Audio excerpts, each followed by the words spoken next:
Praise the lord అండి. ఈ రోజున దేవుడు మీతో మాట్లాడాలని తలంచుచున్న మాట ఏంటంటే, కీర్తనాకారుడు 21 అధ్యాయంలో ఈ విధంగా మాట్లాడుతున్నారండి.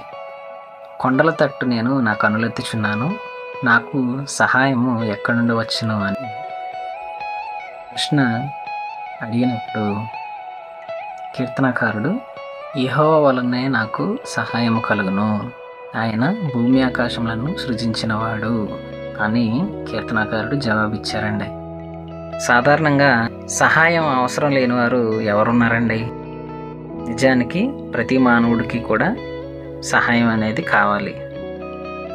కఠినమైన పరీక్షా సమయంలో కష్టభరితమైనటువంటి పరీక్షను గెలవడానికి సహాయం కావాలి.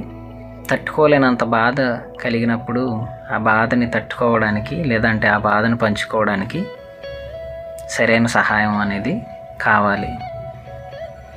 సాధారణంగా మానవుడు సహాయం చేసేటటువంటి స్నేహితుడి వైపు చూస్తాడండి.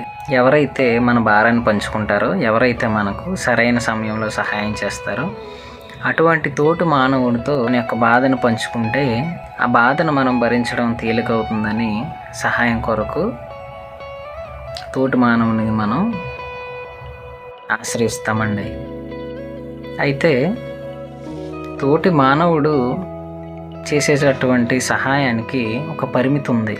కానీ ఏ పరిమితి లేకుండా అపరిమితమైనటువంటి వనరులు కలిగినటువంటి శక్తి కలిగినటువంటి సహాయకుడు మన దేవుడండి.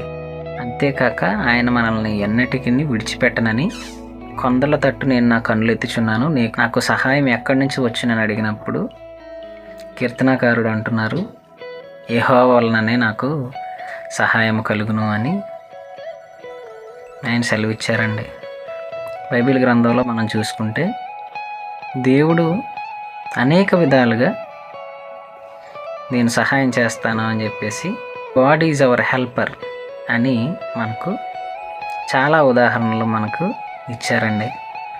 ఉజ్జియా రాజు జెరూసలేము రాజ్యాన్ని, జెరూసలేం పట్టణాన్ని పరిపాలిస్తున్న సమయంలో ఉజ్జియా యెహోవా యందు నీతి కలిగినటువంటి యథార్థవంతమైనటువంటి ప్రవర్తన కలిగి జీవించేటటువంటి రాజు అండి. ఆ రాజు ఏలుబడి చేస్తున్న సమయంలో ఫిలిస్తీయులు, అరబీయులు, అదేవిధంగా మెహూనీయులు ఇలాగా కొంతమంది జెరూసలేం మీదకు యుద్ధానికి వచ్చినప్పుడు రాజైన ఉజ్జియా యుద్ధం చేయగా దేవుడు సహాయం చేశాడండి. ఆయన సహాయం చేయబట్టి ఉజ్జియా రాజు గెలుపొందినట్టుగా మనం చూస్తున్నామండి.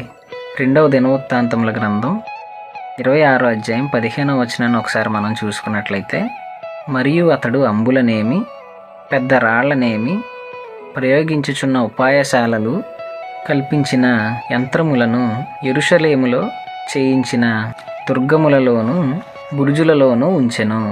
అతడు స్థిరపడు వరకు అతనికి ఆశ్చర్యకరమైన సహాయము అతనికి కలిగెను గనుక అతని కీర్తి అధికముగా వ్యాపించెను. రాజైన ఉజ్జియా స్థిరపడే వరకు కూడా దేవుడు అతనికి ఆశ్చర్యకరమైనటువంటి సహాయాన్ని అందించారటండి. నా మొదటి మాట, దేవుడు మనకి ఇచ్చేటటువంటి లేదంటే మనకు చేసేటటువంటి సహాయము ఆశ్చర్యకరమైన సహాయం అండి.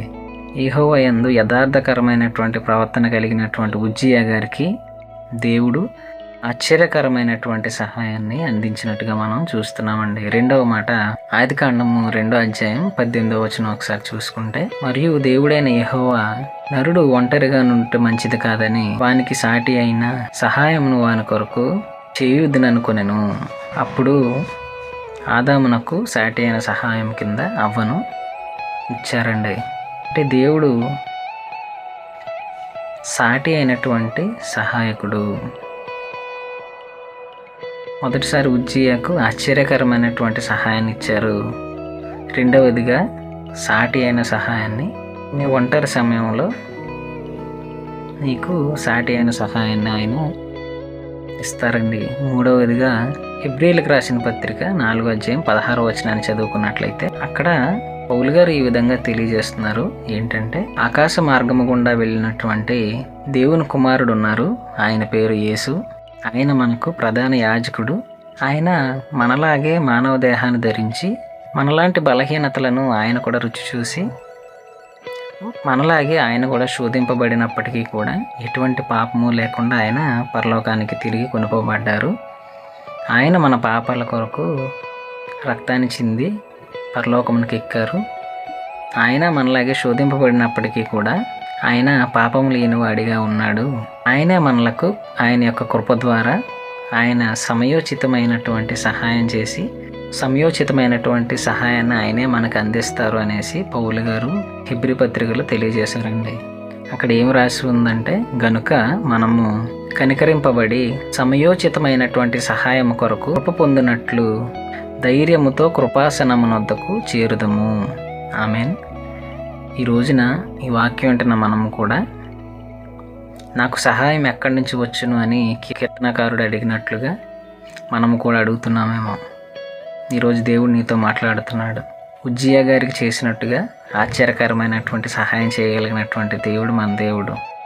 ఆదాముకు సరైన సమయంలో సాటి అయిన సహాయాన్ని ఇచ్చినట్టుగా నీ ఒంటరితనంలో నీకు కూడా సరైన సమయంలో సాటి అయిన సహాయాన్ని చేయగలిగినటువంటి దేవుడు.